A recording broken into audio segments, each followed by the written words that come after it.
What's going on YouTube? Dr. V here today, bringing you our week 6 power rankings. We are nearly done with the D-League, folks. One more week, so I don't know if there'll be another power ranking next week, actually. I haven't checked. There probably will be, but either way, it's been really fun doing these rankings for you, and hopefully you guys have enjoyed them. I know, I'm not the best at this, but you know, it's my first time doing something like this, so I had fun. So yeah, again this week I'm gonna do the same thing as last week. I'm gonna go over my rankings and where I have people. This week I actually got to watch most of the matches, so I have a pretty much a better idea why things happened the way they did. But yeah, I'm also gonna go over how the playoff race stands currently. So yeah, let's get started with this. So starting off at number 12, we have moving down one spot from last week, the Roshan and the Detroit Solgaleos. Roshan got beat pretty badly this last week. He just did not have, it seems he did not have anything to beat CJ, and CJ got a 5-0 win. He spread it out throughout his entire team, and yeah, really the only reason that I think that he lost, I don't remember who got the kill for Roshan, but yeah, he could have gotten 6-0 this week possibly, but CJ just out-prepped him and had answers for every single one of his mons this week. And even though he brought the annoying Umbreon set with Wish, Protect, Heal Bell, CJ was able to get past it. So yeah, sorry Roshan, hopefully things get better. Like it gets a lot easier doing these league type battles, trust me. Yeah, things get easier with more practice, so keep at it. And next up at number 11 we have Maxx and the Maxximum Charizards. So this one again, sorry Maxx, you tried, but pretty much Spencer had the answers once again for your team. Mew actually picked up 3 kills this week, so it was definitely an important mon to have. Yeah, it wasn't a bad matchup this week, but Spencer managed to pull out the win, and unfortunately that means that Maxx has to stay down at number 11. But same thing as with Roshan, just keep at it, man. These league battles do get a lot easier once you fully understand how prepping works for your teams and how your team works together to counter your opponent's team. So yeah. Alright, on to number 10. We have Dolphin and the Volcate Zoroarks. Now, he did lose a good 2-0 to Shadow and the Connecticut Krookodiles this week. Yeah, this match is actually I think it's the only one that I didn't get to watch. So I'm not exactly sure what happened, but him on top, Jolteon and Haxorus got all the kills here. It doesn't seem like Volcanion got the kills, but I'm sure it did something. And I'm gonna pause real quick.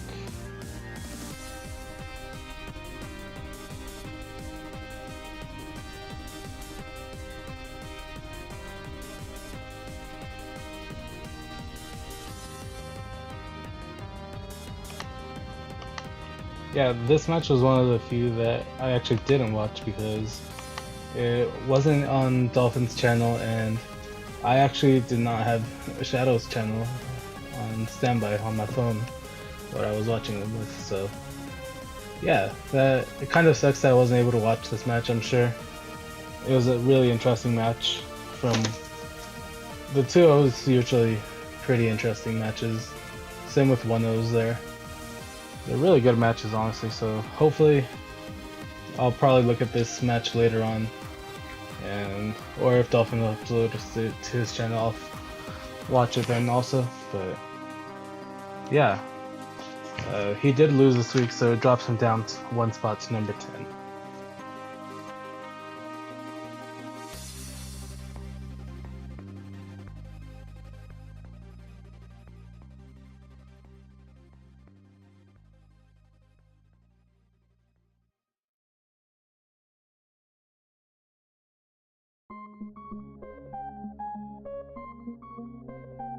And moving on to number 9, we have dropping down a couple spots, Kyle and the Mesquite Mesprits.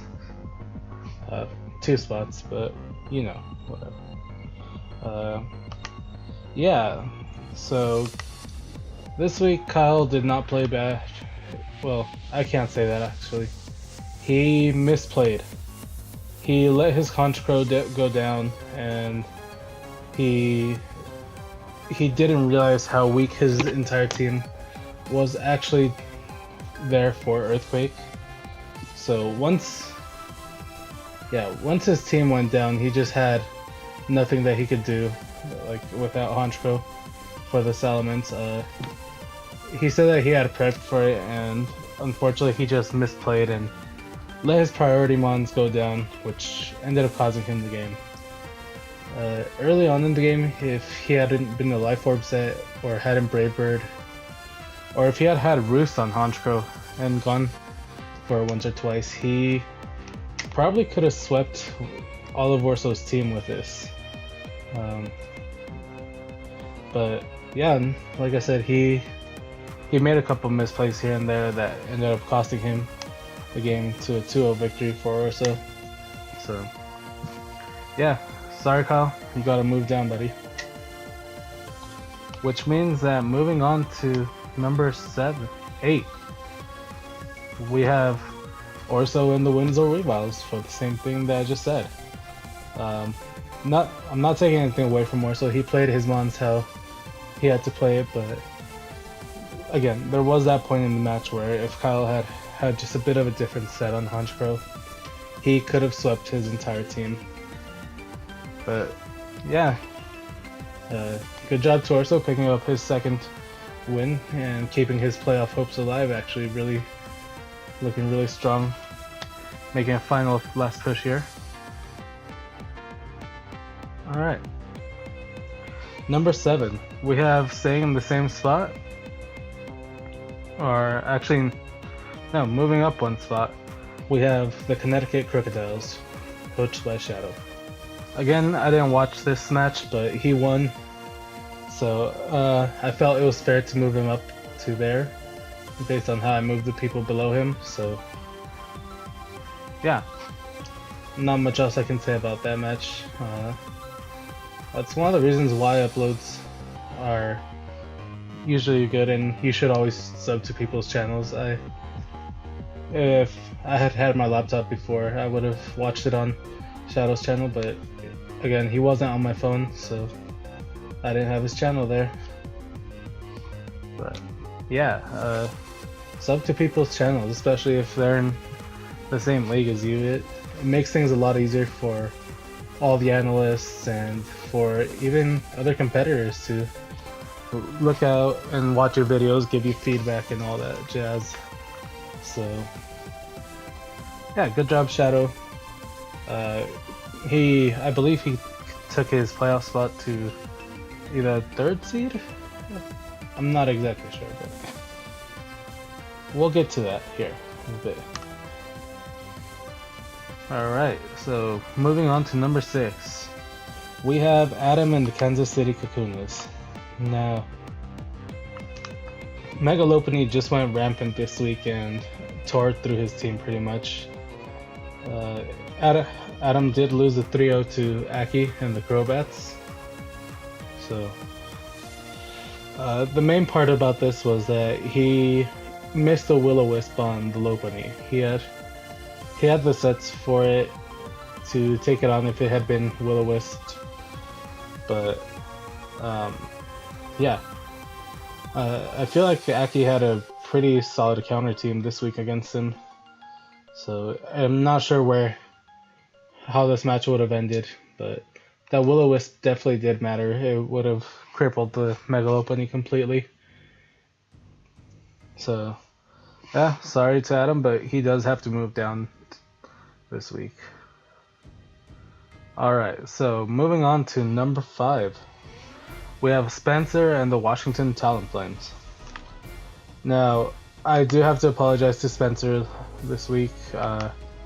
Apparently my audio freaked out, or I cut out the part where I explained why I had him at number 6 last week. So, yeah, my apologies. But I will explain your match this week, and I'll make sure that it's actually on there. So, yeah. Again, Spencer did get the 4-0 victory over Maxximum Charizards this week. He played Mew really well. His Chandelure got a kill, and his Garchomp actually ended up just getting the final wins for him there. So, yeah, this definitely helped his playoff chances. With Dolphin's loss, he retook the top spot in his conference? No, in his division. Yeah, he retook the top spot in his division, which is a much better spot for him there. So, yeah, good job to Spencer. Definitely keep up the good work here, and hopefully we'll see you in the playoffs. Alright, now moving on to the final 4. Starting with number 4, we have Jack and the Maryland Mienshaos. This match was not uploaded to either person's battle, so unfortunately you guys cannot see it. I had to get the replay in order to be able to actually watch the match and figure out what happened. And basically this was just, there was no momentum for either side at all on this match. This was a really high caliber match, and either one of them could have won it, really, but Jack did end up losing 1-0 to Trev this week. Yeah. Again, yeah, there was just no momentum at all in any side. Trev it was just chip and grind away, really, and Trev just wore him down a little bit more in the end, and that's what caused the victory for him. So, good job to Jack. I'm pretty sure you're still in the playoffs here. I don't think that this loss really affects you due to the record that you had. So moving on to number 3.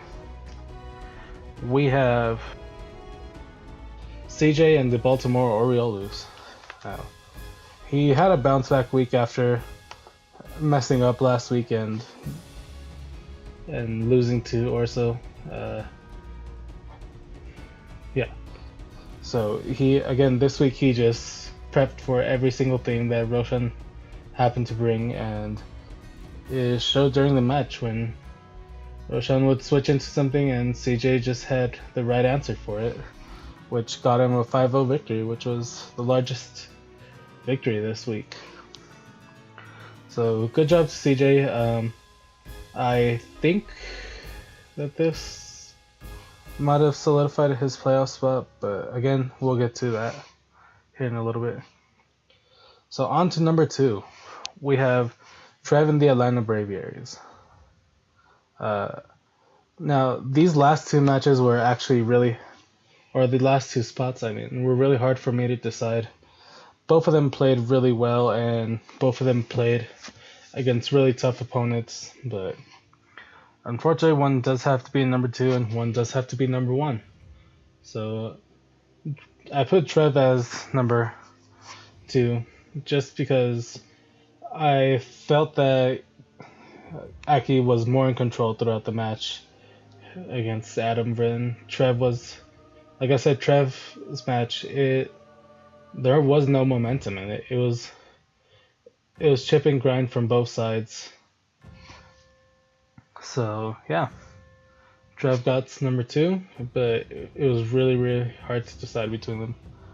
Which means by default, our number 1 again this week is Akki and the Portland Crobats, with that monster known as Megalopony just wrecking everyone's lives. So yeah, I've personally been on the other side of a Megalopony, and it's not fun to deal with, so I can definitely see why he's been doing so well with it, and he's just a great battler. So yeah, congrats to Akki keeping the number 1 spot. So again, guys, I'm not sure if there will actually be power rankings next week.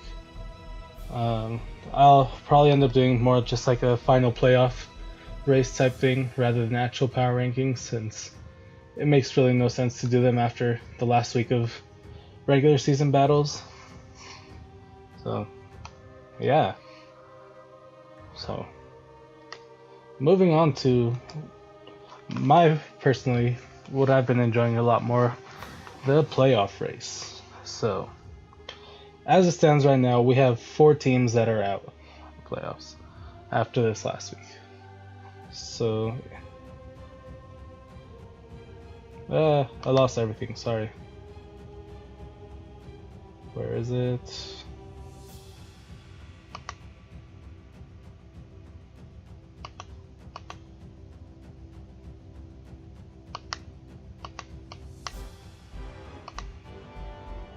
Alright, I do apologize for that, but let's go over all these. So in the Indigo division, bring up the out places. We have Maxx and the Maxximum Charizards, and Dolphin and the Voltgate Zoroarks. Now this is due primarily to where everyone else is standing, really. Maxx, without a victory, just has been out since last week, I believe, or 2 weeks ago. Yeah, 2 weeks ago, due to how the rest of his conference has been, he's been out of the playoff race. So unfortunately, that means next week will be his last battle for the D-League here, but hopefully he can continue to grow from it. Alright, and the other person that's out in the Indigo division so far, or conference, is actually Dolphin and the Voltgate Zoroarks. The loss this week really matters, because with Jack losing a 1-0, he has a differential of 3 and a 3-3 record, and Dolphin has a 3-3 record with a differential of 1. So as of right now, Jack and the Maryland Mienshaos are in and Dolphin is out. So it's really going to come down to if one of them wins next week and the other one doesn't, the other person will be in and the other person will be out. Or if they both win, it'll come down to differentials, or if they both lose, it'll come down to differentials. So this is when you start regretting just sacking off mons if you've done it throughout the season. So it'll definitely be interesting. And now for the Orange Conference.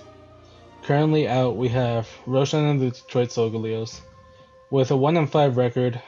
They've been out also for about 2 weeks now, just due to the rest of their... Well, 1-4, 3-2.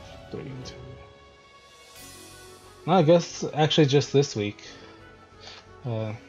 After their loss this week, they are out. They cannot no longer catch up to anyone in terms of wins. So yeah, unfortunately they are out. Which our next person that's out in the Orange Conference is actually Kyle and the Mesquite Mesprits. So yeah, this week losing to Orso really cost him. He it cost him his playoff spot for right now, and unfortunately he can't catch anyone in his division, but he might still be able to steal the playoff spot from Orso next week, depending on how everything turns out. So basically Kyle would have to win and Orso would have to lose, but Kyle needs to win with 3 more mons than Orso loses. So since Kyle's currently at a -2 differential and Orso's at +1, Kyle would have to get a 3-0 victory, and Orso would have to get a at least a 1-0 loss or 5-0 loss. I don't know. I'm tired. I can't math right now, but yeah. They have there's 3 differential between them, so Kyle needs to win and get into the positive differential, really, is what it comes down to.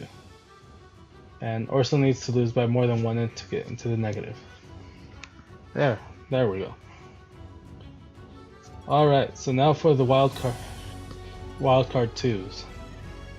So, in the Indigo Conference, we have Jack and the Maryland Mienshaos. So, again, this is one of those where he is currently tied with Dolphin, but he has differential head-to-head, so... not head-to-head, but just the differential is what he has on Dolphin so far. So, yeah, he really needs to win next week with a bigger margin than what Dolphin has, or if he wants to keep his playoff spot. But this loss to Trev this week it knocks him down from the top spot, because even if he wins and Trev loses, they will still be tied, and I mean, I guess it would come down to differentials at that point. Yeah, it would come down to differentials, so we'll see what happens there. Alright, and the Wildcard 2 in the Orange Division, we actually have Orso and the Windsor Weaviles.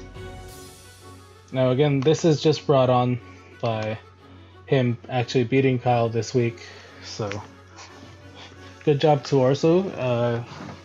Not really sure what else I can say. Like I've said all season long, his team is really good, and changing things up can really throw your opponents off. So definitely keep that in mind throughout playoffs. Try to think of creative sets and go from there. Just have fun with it.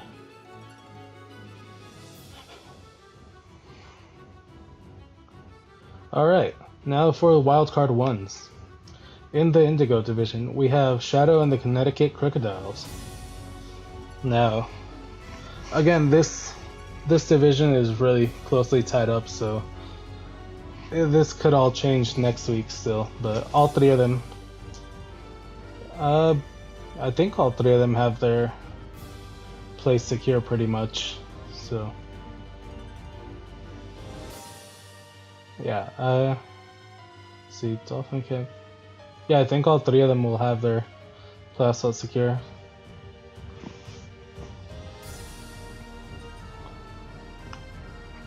So, on to wildcard 1. We have Adam and the Kansas City Kakunas. So, losing to Akki this week did knock him down from the division lead, or conference lead, I mean. This is mostly, again, due to differential. Akki has a +10, Adam has a +1 differential right now, so even though they have the same record, Akki currently holds the top seed there. Alright, and now for our division champions. For the Cinnabar division, we have Spencer and the Washington Talonflames currently, with a 4-2 record and +4 differential. So he is your Indigo Division 2 champ, and also currently the number 2 seed in the Indigo.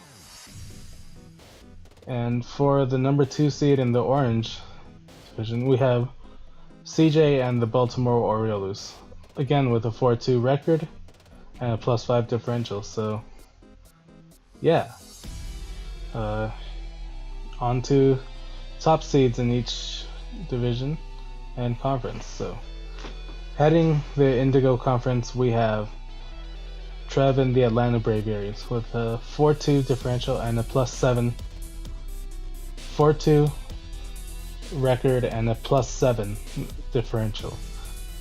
So, and in the Orange Conference, we have Akki and the Portland Crobats with 4-2 record and a +10 differential. So, yeah, pretty sure the Orange is all set. The only thing that can change is the Wildcard 4 spot, I believe, between Orso and Kyle. So it's gonna depend on what each of them does next week.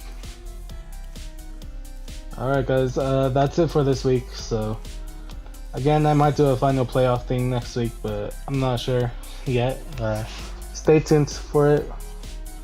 So yeah, later.